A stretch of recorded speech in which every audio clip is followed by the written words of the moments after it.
How it happened that Mastro Cherry, carpenter, found a piece of wood that wept and laughed like a child. Centuries ago there lived a king, my little readers will say immediately. No, children, you are mistaken. Once upon a time there was a piece of wood. It was not an expensive piece of wood, far from it, just a common block of firewood.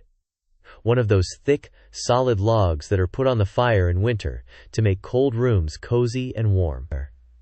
I do not know how this really happened, yet the fact remains that one fine day, this piece of wood found itself in the shop of an old carpenter. His real name was Mastro Antonio, but everyone called him Mastro Cherry, for the tip of his nose was so round and red and shiny that it looked like a ripe cherry. As soon as he saw that piece of wood, Mastro Cherry was filled with joy.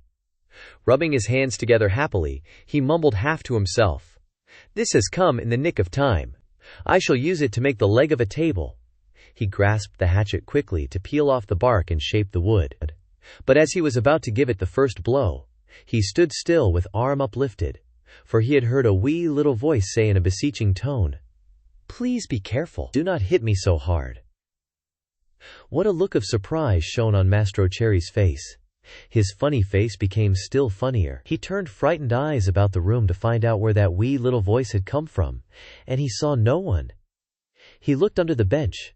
No one. He peeped inside the closet. No one.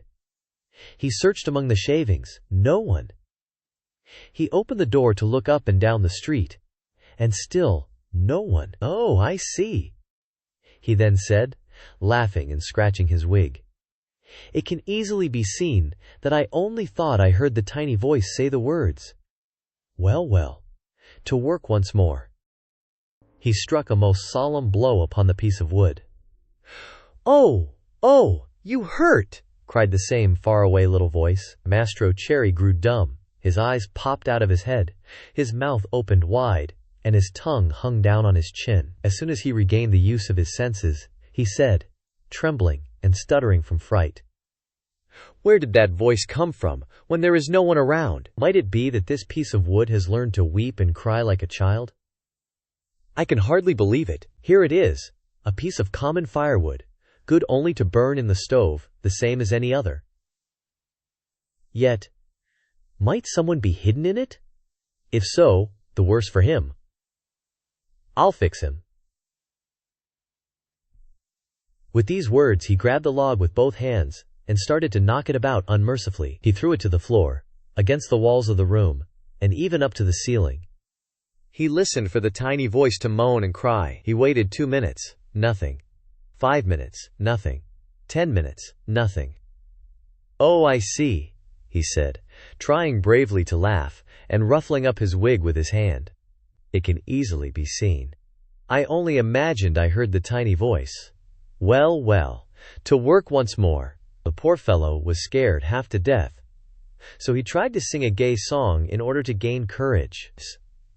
He set aside the hatchet and picked up the plane to make the wood smooth and even, but as he drew it to and fro, he heard the same tiny voice. This time it giggled as it spoke. "Stop it, oh stop it, ha ha ha, you tickle my stomach."